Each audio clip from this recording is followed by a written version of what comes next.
तो आज का जो टॉपिक है हम लोगों का वो है Golgi complex, Golgi body, Golgi apparatus, जिस नाम से आप बुलाना चाहें इसको। अब बेसिक बातें हैं जो सबको मालूम है, बचपन से पढ़ते चले आ रहे हैं कि इसकी डिस्कवरी जो है वो किसने की थी? कैमिलो गोल्जी ने 1897 में। इटालियन फिजिशियन थे, डॉक्टर थे बेसिकली। गोल्जी कॉम्प्लेक्स की खासियत क्या होती है कि ये सिंगल मेम्ब्रेन बाउंड है। किस पॉइंट पे एम्फेसिस करना है हमको वो आप जानिए, केवल सिंगल मेम्ब्रेन बाउंड है, एज कंट्रास्ट टू माइटोकॉन्ड्रिया और chloroplast which are double membrane bound organelles. तो ये सिंगल मेम्ब्रेन बाउंड है, एंडो मेम्ब्रेन सिस्टम का पार्ट है, ये भी हम पढ़ते चले आ रहे हैं। और कौन कौन से कंपोनेंट्स हैं एंडो मेम्ब्रेन सिस्टम के, कोई बताए? ईआर, प्लाज्मा मेम्ब्रेन, पेरोक्सिसोम और लाइसोसोम, ये सब। सीक्वेंस से बताओ प्लाज्मा जिस। मेम्ब्रेन नहीं है। हाँ, प्लाज्मा सब कुछ थोड़ी हो जाएगा। कहाँ से शुरू होता है endo membrane system? Endo, nucleus अंदर। से शुरू होता न्यूक्लियस से शुरू होता है और गोल्गी बॉडी तक लाइसोसोम तक जाता क्या है। मतलब nuclear membrane, nucleus endoplasmic reticulum, nucleus endoplasmic reticulum, Golgi body, lysosome. क्या nuclear membrane endo membrane system का पार्ट है? सर ईआर हाँ उससे तो अटैच होता तो हो सकता है। क्या सर कोऑर्डिनेशन में हेल्प तो करता है सर। अब यहाँ पे देखो, यहाँ गेस वर्क से काम नहीं चलेगा। अगर क्वेश्चन आता है एमसीक्यू का कि विच ऑफ, नहीं होता। हाँ, तो आप you have to be accurate ना, कि आपको एंडो मेम्ब्रेन सिस्टम के कंपोनेंट्स मालूम होने चाहिए। यहीं से सवाल उठते हैं और ये बड़े बेसिक सवाल हैं। ये जब गलत होते हैं ना तो बड़ी उलझन होती है पेपर के बाद। तो ये फंडामेंटल चीजें ये हम ऑलरेडी चूंकि बता चुके हैं, इसलिए हम जो है पूछ रहे हैं और फिर बताएंगे भी नहीं, इसको वापस आप जाके देखेंगे। तो you have to be accurate and precise, क्योंकि अब फिर क्वेश्चन भी जब हम सॉल्व करने के लिए देंगे तो तब और चीजें थोड़ा सा क्लियर होंगी। तो गेस वर्क नहीं करना है। अगला पॉइंट क्या है कि it consist of 5 to 8 flattened membrane bound sacs, जिसको हम सिस्टर्नी कहते हैं, ये तो हम बहुत पहले से जानते हैं। और हर एक जो स्टैक है सिस्टर्नी का, stack of cisternae is known as Golgi stack, या इसको हम डिक्टियोसोम कह देते हैं। प्लांट्स में जनरली ये डिक्टियोसोम वाला टर्म इस्तेमाल होता है। तो एक चीज ये हो गई, ठीक है। कुछ यूनिसेलुलर फ्लैजिलेट्स ऐसे होते हैं, some unicellular flagellates in which about 60 cisternae combine to make up the Golgi stack. यानी कि इस तरह से सिस्टर्नी का जो स्ट्रक्चर तैयार होता है, तो इसमें एज मेनी एज 60 स्टर्नी सिस्टर्नी में भी प्रेजेंट, और वो मिलके एक सिंगल गोल्जी स्टैक का निर्माण करते हैं। अब एक गोल्जी स्टैक में कितने सिस्टर्नी होंगे? ये सारे क्या हैं? They are cisternae. तो एक गोल्जी स्टैक में कितने सिस्टर्नी होंगे, इसकी संख्या भी बदलती रहती है। Number varies according to cell function. Cell का क्या फंक्शन है, कौन सी पर्टिकुलर सेल क्या रोल प्ले कर रही है, उस हिसाब से सिस्टर्नी की संख्या हर एक स्टैक में चेंज होती है। तो जैसे 40 से 100 होते हैं कहाँ पे? इन अ टिपिकल मैमेलियन सेल, 40 से 100। और मैमेलियन सेल में ये जो सिस्टर्नी होते हैं, they are linked together at their edges. तो यहाँ पे इसका मतलब ये हो गया कि ये टिप वाला जो पोर्शन है ये एक दूसरे से कंबाइंड रहता है, लाइक दिस। मतलब कुल मिला के इतना क्लोजली प्लेस्ड होते हैं ये सिस्टर्नी की जो एंड्स हैं या एजेस हैं इसके, ये एक तरह से जुड़े रहते हैं एक दूसरे से। अब ये तो हमको मालूम ही है कि हर एक गोल्जी स्टैक जो होता है इसमें दो डिस्टिंक्ट फेसेस होते हैं, इसके दो चेहरे होते हैं। एक को हम सिस फेस, फॉर्मिंग फेस या एंट्री फेस कहते हैं, दूसरे को ट्रांस फेस या मैच्योरिंग फेस कहते हैं। अभी इसका नीचे डायग्राम भी है, उसमें बताएंगे थोड़ा और। Both these phases are closely associated with spatial compartments. तो ये जो दोनों फेस होते हैं, सिस फेस और ट्रांस फेस, इनका एसोसिएशन होता है स्पेशल कंपार्टमेंट से, जिसको हम कहते हैं सिस गोल्जी नेटवर्क और ट्रांस गोल्जी नेटवर्क। तो सीजीएन एंड टीजीएन। ट्रांस गोल्जी नेटवर्क को पहले हम किस नाम से जानते थे? गर्ल, स्पेलिंग तो गलत है गर्ल की, लेकिन ऐसे ही GERL। तो गोल्जी कॉम्प्लेक्स, एंडोप्लाज्मिक रेटिकुलम और लाइसोसोम, ये तीनों एक साथ मिलके GERL सिस्टम बनाते थे, पहले इसका नाम था, जिसको अब ट्रांस गोल्जी नेटवर्क कहा जाता है। तो जैसे नीचे अगर यहाँ पे डायग्राम में देखें हम लोग इसमें, तो यहाँ पे आप देख सकते हैं कि ये वाला जो हिस्सा है ये ट्रांस फेस है। तो ट्रांस फेस वाला जो इलाका है, इसमें ये जो यहाँ पे पूरा स्ट्रक्चर बन रहा है दिस मच, इसको हम यहाँ से लेके और यहाँ तक वाला ये जो हिस्सा पूरा बन रहा है, this will be called as trans Golgi network. और सिमिलरली जो सिस फेस है, इसमें ये जो पूरा ढांचा या पूरा ये स्ट्रक्चर तैयार हो रहा है एट द फेस इटसेल्फ, इसको हम कहते हैं सिस गोल्जी नेटवर्क। नेटवर्क क्यों कह रहे हैं? क्योंकि सपोज यहां पे ER है हमारा, ठीक है, ये ER मेम्ब्रेन है और इस मेम्ब्रेन से ये वेजिकल्स जो है ये निकल निकल के जा रहे हैं ये, और फिर ये वेजिकल्स जो है वो पूरा का पूरा एक नेटवर्क तैयार कर रहे हैं, जिसकी वजह से, जिसके फ्यूजन के रिजल्ट के तौर पे सिस फेस जो है वो गोल्जी का फॉर्म हो रहा है। तो इन वेजिकुलर नेटवर्क को ही, सिस फेस में पाए जाने वाले वेजिकुलर नेटवर्क को ही हम सिस गोल्जी नेटवर्क कहते हैं। सिमिलरली जैसे जैसे ये स्टैक्स जो है ये आगे की तरफ इधर मूव करता जाता है लाइक दिस, तो ट्रांस गोल्जी नेटवर्क में तो ये अभी भी सिस्टर्नी के फॉर्म में है, ट्रांस फेस पे, ठीक है, सिस्टर्नी के फॉर्म में अभी भी है। और ट्रांस फेस तक पहुंचने के बाद ये जो सिस्टर्नी है, they are again converted into vesicles, secretory vesicles. तो अब ये वेजिकल्स जो है यहां से निकल गए, ये सिक्रेटरी वेजिकल यहां से निकल रहे हैं, तो अब यहां पे भी एक वेजिकुलर नेटवर्क तैयार हुआ, तो that is called as trans Golgi network. बहुत सिंपल है। अब देखिए यहां पे स्टेटमेंट क्या कह रहा है कि proteins entering the cis Golgi network, cis Golgi network में इन वेजिकल्स के अंदर जो प्रोटीन्स एंटर कर रहे हैं, they either move towards Golgi complex, तो या तो वो गोल्जी के और अंदर चलते चले जाएंगे, और रिटर्न टू द ER, या ये दूसरे रास्ते से वापस ER में आ सकते हैं। ये पूरी मैकेनिज्म जो है वो हमने आपको बताई है, अगर किसी को याद हो तो बताए।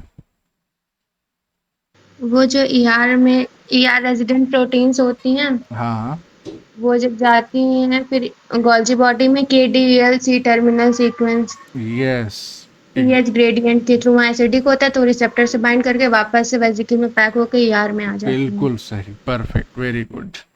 तो ये वही मैकेनिज्म है। तो उस चीज को यहाँ पे छोटे में लिख दिया कि या तो गोल्जी के और अंदर चलते चले जाएंगे इस प्रोटीन्स, या फिर ये वापस ER में, चूंकि ER रेजिडेंट प्रोटीन है, इनको ER में ही रहना है, तो इसलिए वापस आ जाएंगे। अच्छा, proteins coming out of trans Golgi network, इनका क्या फेट होता है? तो इनका फेट ये होता है कि they either move onward and stored in their destinations. Trans Golgi network से निकले यहां से, ये जो वेजिकल्स हैं, कर्सर नहीं दिख रहा है ना तुम लोगों को? नहीं दिख रहा। हाँ, कर्सर हमको खुद नहीं दिख रहा है। खैर कोई बात नहीं, अब कर्सर का इशू कल रिजॉल्व कर लेंगे हम। तो ये जो सिक्रेटरी वेजिकल्स निकल रहे हैं, ये आगे की तरफ बढ़ते चले जाएंगे, ठीक है, अपने डेस्टिनेशन पे जाएंगे। तो डेस्टिनेशन इनका क्या होगा? डेस्टिनेशन इनका लाइसोसोम या सिक्रेटरी वेजिकल्स एज सच, या सेल सरफेस तक अगर इनको जाना है, प्लाज्मा मेम्ब्रेन से फ्यूज करना है, एक्सोसाइटोसिस में पार्टिसिपेट करना है, तो अपने डेस्टिनेशन तक पहुंच गए। एक तो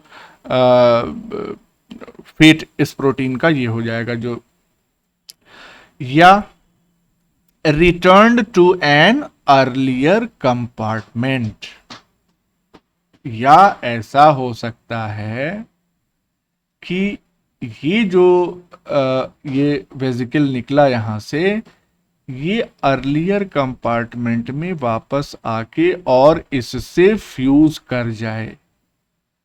ठीक है, क्यों फ्यूज करेगा? अगर ये वापस आके इससे फ्यूज कर रहा है तो ऐसा क्यों होगा?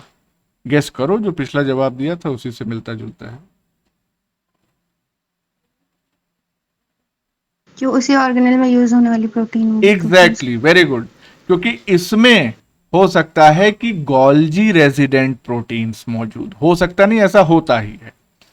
अभी हम इसका तरीका, इसके मॉडल्स भी बताएंगे कि किस किस तरीके से गोल्जी रेजिडेंट प्रोटीन को गोल्जी कॉम्प्लेक्स के बाहर नहीं जाने दिया जाता, क्योंकि वो गोल्जी कॉम्प्लेक्स में ही रहने हैं। और वो प्रोटीन्स बेसिकली क्या होते हैं? वो प्रोटीन्स नहीं, वो बेसिकली एंजाइम्स होते हैं। तो गोल्जी का क्या काम है? गोल्जी का काम है कि लिपिड को ग्लाइकोसाइलेट करना, प्रोटीन को ग्लाइकोसाइलेट करना। तो वो ग्लाइकोसिल ट्रांसफेरेज एंजाइम्स जो होते हैं बेसिकली, ऐसा ना हो कि इस फॉर्मेशन और डिग्रेडेशन की प्रक्रिया में वो एंजाइम्स भी इन वेजिकल्स में भर भर के और निकल जाएं गोल्जी से, तब तो माहौल बेकार हो जाएगा, फिर एक्स्ट्रा एफर्ट लगाना पड़ेगा फिर से उनको सिंथेसाइज करने के लिए।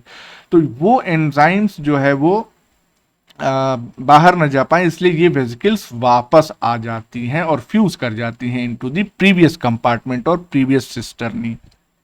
तो अब आप देखें यहाँ पे, तो ये जो दूसरा फेट हमने ये बताया ये कि और return to an earlier compartment, तो ये दो फेट हो जाएगा ट्रांसगोल्जी नेटवर्क के वेजिकल्स का। खैर, अब आगे अगर इसमें देखें हम तो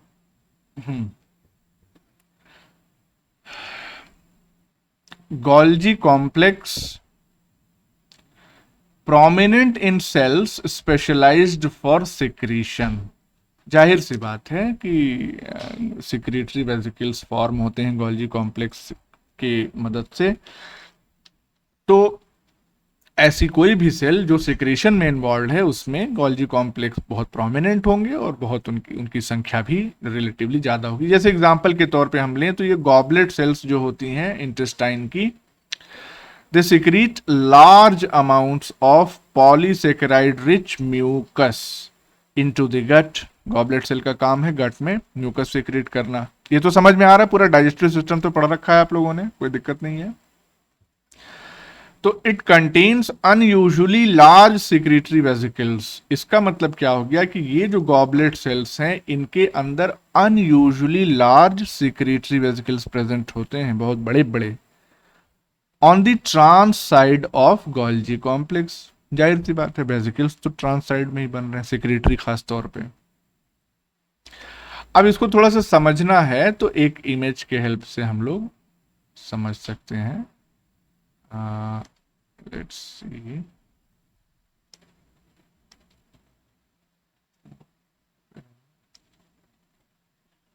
Yes.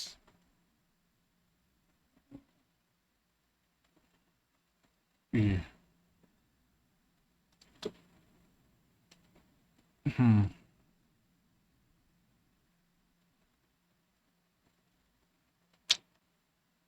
ये तो हाइलाइटर आ गया, पेन।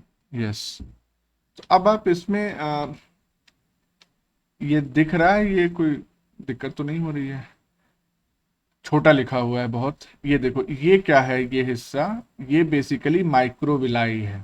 ठीक है, हम बोल दे रहे हैं, आप समझ लीजिए, क्योंकि जब पीडीएफ में देखेंगे तो दिखेगा उसमें। तो ये माइक्रोविलाई है, ऊपर वाला हिस्सा। ये पूरी है कौन सी सेल? ये है goblet cell. This is a goblet cell. तो ये माइक्रोविलाई वाला ऊपर का हिस्सा है, और ये जो है हमारी सेक्रेटरी वेजिकल्स हैं कंटेनिंग म्यूसिन। जैसे सेक्रेटरी वेजिकल्स को हम थोड़ा सा अंडरलाइन या आउटलाइन इसका बना दें तो ये हो गई, ये बड़ी सी, ये बड़ी बड़ी सब, ये क्या है? These are all secretory vesicles. और इन्हीं में mucus rich, polysaccharide rich mucus या म्यूसिन बेसिकली भरा हुआ है। और ये वाला हिस्सा यहाँ पे आप जो देख रहे हैं ये है गोल्जी एपरेटस। तो अब इसमें रफ एंडोप्लाज्मिक रेटिकुलम भी यहाँ पे ब्लू कलर में दिखा दिया गया है। अब उसकी लोकेशन तो इधर उधर थोड़ा शिफ्ट होगी, कोई दिक्कत नहीं है। लेकिन ये जो गोल्जी एपरेटस है, ये बेसिकली इसके ट्रांस साइड में आपको ये सिक्रेटरी वेसिकल्स जो है वो नजर आएंगे। बहुत अनयूजली लार्ज हैं क्योंकि इनको लगातार जो है वो म्यूकस सिक्रीट करना है, तो स्टोर भी करना पड़ेगा फॉर टाइम बिंग। तो ये हो गया इसका।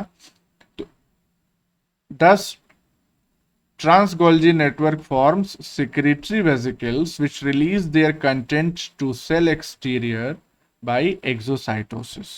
तो जो भी म्यूकस रिलीज होगा गट के ल्यूमन में, वो एक्सोसाइटोसिस से रिलीज हो जाएगा। Such vesicles fuse with the plasma membrane and thus provide new components to the plasma membrane।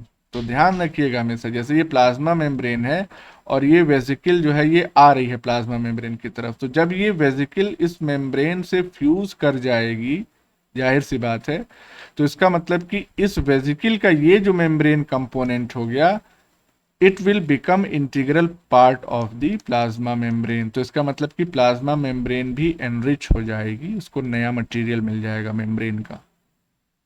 तो यही बात इस पॉइंट में बताई गई है।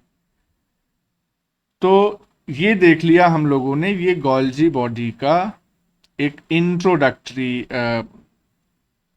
लेक्चर ये हमने देख लिया। अब हमको क्या करना है, अब हमको देखना है सेकेंड टॉपिक इसमें। तो इसको 2 मिनट दो, हमको सेव कर लें।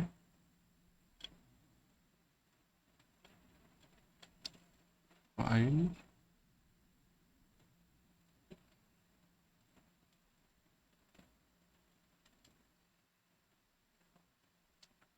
क्या हो गया?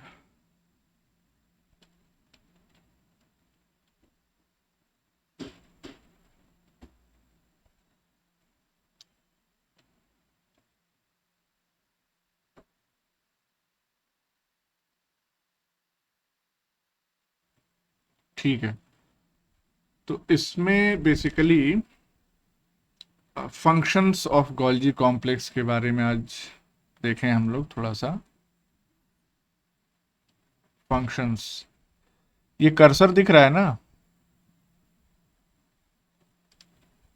कर्सर दिख रहा है सबको? दिख रहा है। हाँ, फिर ठीक है। तो पहला फंक्शन क्या है कि it acts as distribution and shipping department of cells chemical products. जाहिर सी बात है कि हमने देखा ही कि किस तरह से एंडोप्लाज्मिक रेटिकुलम से जो भी चीज़ें आती हैं वो गोल्जी बॉडी उसकी पैकेजिंग करता है, मॉडिफिकेशन करता है और बाकी दूसरी रिक्वायर प्लेसेस पे भेजता है। तो it modifies lipids and protein synthesized by ER for their transport outside the cell और at various locations within cell. तो या तो सेल में भी अलग अलग जगह पे चाहिए तो गोल्जी पहुंचाएगा, और बाहर चाहिए तो एक्सोसाइटोसिस से जाएगा ही बाहर। Substances from ER enter the cis phase of Golgi and exit from trans phase after processing। ये तो हम लोग जान ही चुके हैं कि cis phase से एंटर करेगा वेसिकल, मॉडिफिकेशन होगा, ट्रांस फेज से सेक्रेटरी वेसिकल निकल आएगा।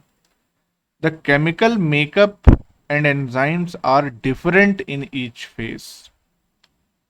बिल्कुल जाहिर सी बात है, सिस फेज के जो केमिकल्स और एंजाइम्स होंगे वो वेरी करेंगे फ्रॉम द ट्रांस फेज, क्योंकि सिस फेज में मॉडिफिकेशन स्टार्ट हो रहा है और ट्रांस फेज में वो मॉडिफिकेशन फिनिश होना है। एक चीज बहुत अहम है यहाँ पे समझ लेना कि जब भी ग्लाइकोसाइलेशन की बात आती है या addition of carbohydrates, specially oligosaccharides, कुछ केसेस में मोनोसेकेराइड्स भी, तो वो किसी तरह की पॉलीमराइजेशन रिएक्शन नहीं होती है। जैसे we can not equate it with any polymerization reaction. Nucleotide की सिंथेसिस अगर हो रही है डीएनए की, आरएनए की, किसी भी तरह की, तो उसमें क्या हो रहा है, एक न्यूक्लियोटाइड जुड़ा, फिर दूसरा जुड़ा, तीसरा जुड़ा, जुड़ते चले गए, एंजाइम सेम इस्तेमाल हो रहा है। डीएनए का अगर सिंथेसिस होना है तो डीएनए पॉलीमरेज थर्ड ही पहला न्यूक्लियोटाइड भी जोड़ रहा है, दूसरा भी, तीसरा भी जोड़ते जा रहा है। अगर प्रोटीन सिंथेसिस की बात करें तो उसमें भी एमिनो एसिड्स, वही पेप्टाइडल ट्रांसफेरेज जो है वो उसको ऐड करता चला जा रहा है, ठीक है।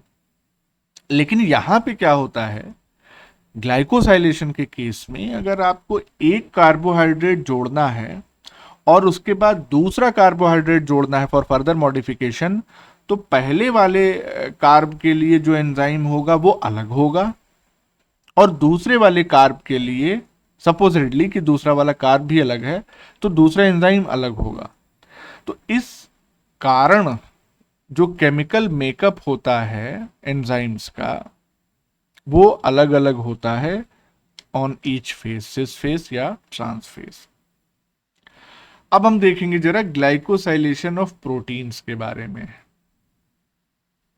अब ग्लाइकोसाइलेशन ऑफ प्रोटीन्स का मतलब क्या होता है, addition of carbohydrates to proteins. यहां पे दो तरीके हैं या दो टाइप के ग्लाइकोसाइलेशन होते हैं। एक होता है एन लिंक्ड ग्लाइकोसाइलेशन, यानी एन लिंक्ड ऑलिगोसैकेराइड्स को प्रोटीन से अटैच कर दिया जाए। तो जब ये गोल्जी सिस्टर्नी में पहुंचता है, ये प्रोटीन पहुंचती है कहां से, ईआर से, तो गोल्जी की सिस्टर्नी में ही एन लिंक्ड ऑलिगोसैकेराइड्स को अटैच कर दिया जाता है या एन लिंक्ड ग्लाइकोसाइलेशन कर दिया जाता है। तो वो क्या तैयार हो गया, एन ग्लाइकन। उसका फर्दर जो मॉडिफिकेशन होगा एन ग्लाइकन का, उससे तीन ब्रॉड कैटेगरी या ब्रॉड क्लासेस ऑफ एन ग्लाइकन्स तैयार होते हैं। वो तीन कौन कौन से हैं? ये येलो कलर नजर आ रहा है कि नहीं आ रहा है, थोड़ा बताओ। नहीं आ रहा सर। नहीं आ वही रहा। कहने मतलब आ वाले रहा थे सर, ये मत यूज कीजिएगा, नहीं दिखता, मतलब जूम करने पे दिख रहा है। अच्छा, हाँ अब नहीं यूज करेंगे, ठीक है।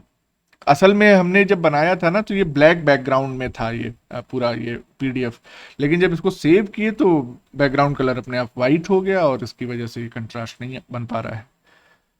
तो खैर ध्यान रखेंगे आगे से।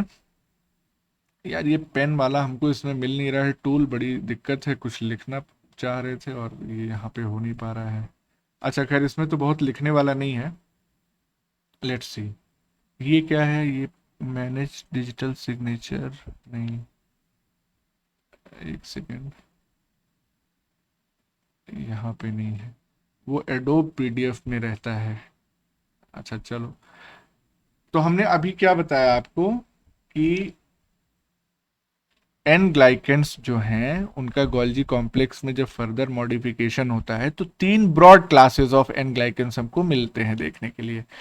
पहला जो उसमें होता है वो कहलाता है हाई मैनोज एन ग्लाइकेंस, मतलब ऐसे एन ग्लाइकेंस जिसमें मैनोज रेसिड्यूज ज्यादा होंगे, सीधी सी बात है। दूसरा जो है वो है हाइब्रिड एन ग्लाइकेंस, हाइब्रिड क्यों है भी देखते हैं। और तीसरा है कॉम्प्लेक्स एन ग्लाइकेंस। तो अब एक एक के बारे में देख लेते हैं। हाई मैनोज एन ग्लाइकेन का मतलब क्या हो गया, इसमें क्या चीजें प्रेजेंट रहती हैं, it contains 2 N acetyl glucosamines and 5 mannose residues. तो इसको शॉर्ट में कैसे लिखते हैं, जीएलसी एनएसी यानी कि एन एसिटाइल ग्लूकोसामीन के 2 मॉलिक्यूल्स और मैनोज के 5, तो मैन 5 लिख दिया इसको। तो ये क्या हो गया, ये हो गया हाई मैनोज एन ग्लाइकेन। अच्छा, हाइब्रिड एन ग्लाइकेन क्या होते हैं, they are form by addition of sugar residues such as N acetyl galactosamine और sialic acid to high mannose N glycans. मतलब समझ में आ रहा है आपको कि अगर इससे हाई मैनोज एन ग्लाइकेन से हम एन एसिटाइल गैलेक्टोसामीन या सियालिक एसिड जोड़ दें तो ये बन जाएगा हाइब्रिड एन ग्लाइकेन। बस हाइब्रिड का मतलब कि दो चीजों को आपने ऐड कर दिया। फिर आता है कॉम्प्लेक्स एन ग्लाइकेन का नंबर। तो कॉम्प्लेक्स एन ग्लाइकेन कैसे बन रहा है, तो इसकी फॉर्मेशन की जो प्रोसेस है वो थोड़ी सी कॉम्प्लेक्स है, बाकी ये एज सच नहीं कॉम्प्लेक्स है। तो क्या है process, it is form by removal of 2 mannose residues from high mannose and glycan, यानी यहाँ पे हाई मैनोज वाले में कितने थे, 5 थे, इसमें से 2 मैनोज निकाल दीजिए। तो एक सेकेंड, इसमें हाँ, तो जब 2 निकाल देंगे इस 5 में से तो हमारे पास 3 मैनोज बचेंगे, बाकी एन एसिटाइल ग्लूकोसामीन तो उतने ही है 2। अब ये जो स्ट्रक्चर है this is called as complex, क्योंकि कोर ग्लाइकेन स्ट्रक्चर को अचीव कर लिया। ये रिमूवल की प्रोसेस कॉम्प्लेक्स है इसलिए इसको कॉम्प्लेक्स कह रहे हैं। स्ट्रक्चर तो और सिंप्लीफाई हो गया, 2 चीजें निकल गई। तो इस तरह से हमको 3 कैटेगरी मिल गई, high mannose N glycan, hybrid N glycan और कॉम्प्लेक्स एन ग्लाइकेन्स। और ये सारा काम कहाँ हो रहा है, गोल्जी के सिस्टर्नी में हो रहा है। तो आप देख सकते हैं कि कितने भांति भांति के एंजाइम्स जो है चाहिए इन सारी प्रोसेसेस को कंप्लीट कराने के लिए या कैटेलाइज कराने के लिए। सियालिक एसिड का नाम है नाना एन एसिटाइल न्यूरामीनिक एसिड, ये भी जानते रहिए। तो यहां तक हमने बात की किस चीज की, एन ग्लाइकोसाइलेशन की। अब हम नीचे आते हैं, बात करते हैं ओ ग्लाइकोसाइलेशन की। ओ ग्लाइकोसाइलेशन अंतर क्या है, कार्बोहाइड्रेट अगर एन एटम से, नाइट्रोजन एटम ऑफ प्रोटीन से या अमीनो एसिड से अटैच हो रहा है तो एन ग्लाइकोसाइलेशन हो गया, और अगर कार्बोहाइड्रेट ऑक्सीजन एटम ऑफ यानी carboxylic group of amino acid से जुड़ रहा है तो ओ ग्लाइकोसाइलेशन हो गया। ये भी सिस्टर्नी में होता है। It involves formation of an OC bond, या उसको ओ ग्लाइकोसिडिक बॉन्ड कहते हैं। जैसे आपको हमने पढ़ाया था बहुत पहले, COC और CNC 2 टाइप के ग्लाइकोसिडिक बॉन्ड हमने पढ़ाए थे। तो CNC वाला एन ग्लाइकोसाइलेशन में इस्तेमाल हो जाता है और COC वाला ओ ग्लाइकोसाइलेशन में इस्तेमाल होता है। तो formation of an OC bond between carbohydrate and hydroxyl group of what, of serine या थ्रियोनीन या हाइड्रोक्सीप्रोलीन एंड हाइड्रोक्सीलाइसिन। इन रेसिड्यूज के हाइड्रोक्सिल ग्रुप से अटैच होता है कार्बोहाइड्रेट।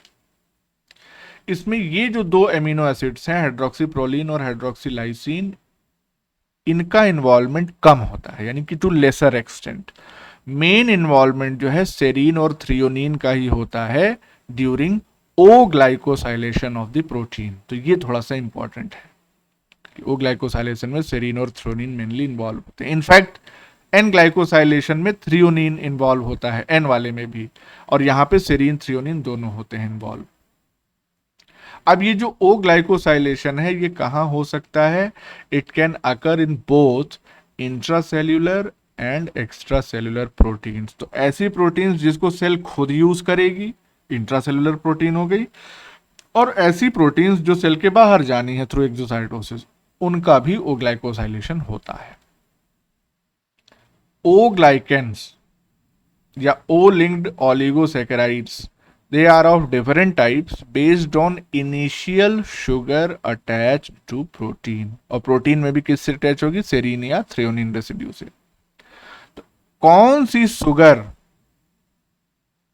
उस प्रोटीन से अटैच हो रही है, इनिशियल शुगर, उसके बेसिस पे ओ ग्लाइकेन्स कई टाइप के हो सकते हैं। अब वो इनिशियल शुगर्स कौन कौन सी हो सकती हैं, एन एसिटाइल गैलेक्टोसामीन हो सकती है जो कि मोस्ट कॉमन है। तो ये सबसे इंपॉर्टेंट बात है ये कि अगर ओ ग्लाइकोसाइलेशन हो रहा है तो सवाल ऐसे पूछा जा सकता है कि ओ ग्लाइकोसाइलेशन में सबसे कॉमनली इन्वॉल्व शुगर होती कौन सी, तो एन एसिटाइल गैलेक्टोसामीन। इसके अलावा ग्लूकोसामीन भी हो सकता है involve, fucose, xylose, galactose, mannose, ये सारे जो है इन्वॉल्व हो सकते हैं, and that defines the type of O glycan. अगला पॉइंट क्या है ओ ग्लाइकोसाइलेशन का, तो during O glycosylation sugar nucleotides are used as monosaccharide donors. अब हाँ, इसमें थोड़ा सा लिखने वाला था कि एक्चुअली में ये शुगर न्यूक्लियोटाइड्स क्या होते हैं। तो देखो कुछ नहीं करना है, इस टर्म को तुम चाहो तो सर्च भी कर लेना बाद में, लेकिन फिलहाल हम बता दे रहे हैं कि एक्चुअली में ये शुगर न्यूक्लियोटाइड्स होते क्या हैं। देखो ग्लाइकोसाइलेशन की प्रोसेस में कोई मोनोसेकेराइड या ओलिगोसेकेराइड प्रोटीन से जुड़ेगा। उस प्रोटीन से जुड़ने के लिए उस कार्बोहाइड्रेट को एक्टिव फॉर्म में लाना पड़ता है। एक्टिव फॉर्म में जब वो आ जाता है तब उसको हम कहते हैं शुगर न्यूक्लियोटाइड्स। तो sugar nucleotides are nothing but the active form of the carbohydrates which are going to be attached to the protein for glycosylation. अब एक्टिव कैसे बनाया जाता है या शुगर न्यूक्लियोटाइड की सिंथेसिस कैसे होती है?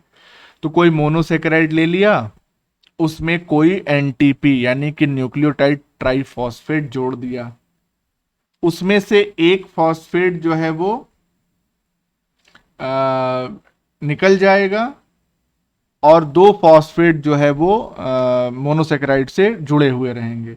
तो इस तरह से मोनोसेकेराइड और एनडीपी यानी न्यूक्लियोटाइड डाइफॉस्फेट एक दूसरे से जुड़े रहेंगे और वही जो है वो एक्टिव फॉर्म होती है शुगर की, या उसी को हम शुगर न्यूक्लियोटाइड कहते हैं।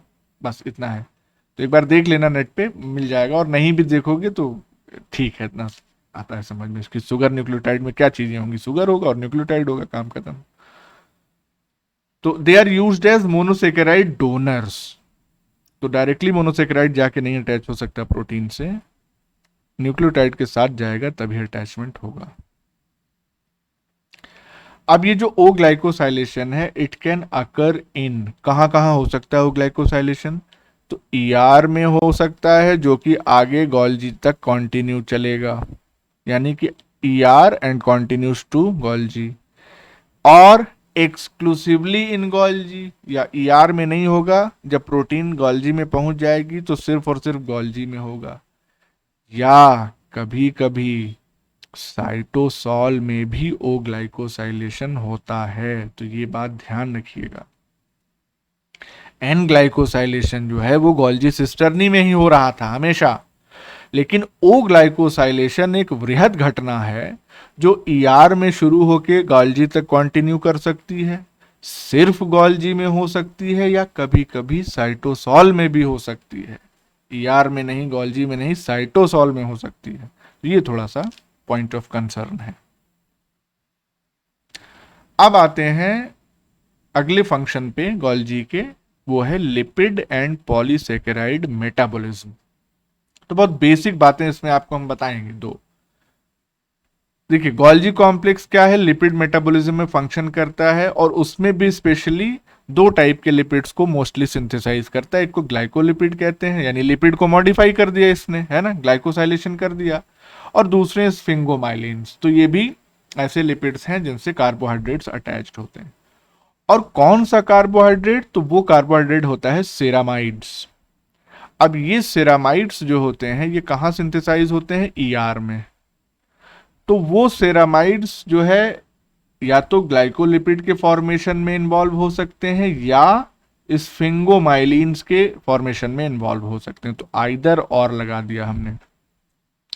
और ये जो फॉर्मेशन है ग्लाइकोलिपिड्स और स्फिंगोमाइलिन्स का फ्रॉम सेरामाइड, ये कहाँ होता है? It occurs in Golgi complex. तो सेरामाइड ईआर में सिंथेसाइज हो रहे हैं, लेकिन ये ग्लाइकोलिपिड और स्फिंगोमाइलिन्स जो है वो गोल्जी कॉम्प्लेक्स में बन रहे हैं। तो ये तो बहुत बेसिक पॉइंट था लिपिड मेटाबॉलिज्म का। अब Golgi complex also acts as major site of carbohydrate metabolism. तो इसमें एग्जाम्पल के तौर पे अगर आप देखें तो प्लांट सेल में अगर हम बात करें तो गोल्जी कॉम्प्लेक्स किस चीज की सिंथेसिस में पार्टिसिपेट करता है? हेमीसेल्यूलोज और पेक्टिन। यानी हम ये कह सकते हैं कि सेल वॉल का जो मटेरियल है प्लांट्स में, उसकी सिंथेसिस, उसके कंपोनेंट की सिंथेसिस जो है वो गोल्जी में होती है। एनिमल सेल्स की अगर हम बात करें तो मेनली ग्लाइकोसामिनोग्लाइकेन्स, जिनको गैग्स भी कहते हैं शॉर्ट में, ये कहाँ पाए जाते हैं? They are present in the extra cellular matrix, यानी कि they are mostly component of the connective tissue. तो इनकी सिंथेसिस भी गोल्जी कॉम्प्लेक्स जो है वो करते हैं। तो प्लांट्स में देख लिया हमने, एनिमल्स में देख लिया। तो एक मोटा मोटा जो आइडिया है कि फंक्शनिंग का गोल्जी कॉम्प्लेक्स की, वो हमको पता चल गया इससे। ठीक है, अब इसके बाद एक चीज और एक्सप्लेन करनी है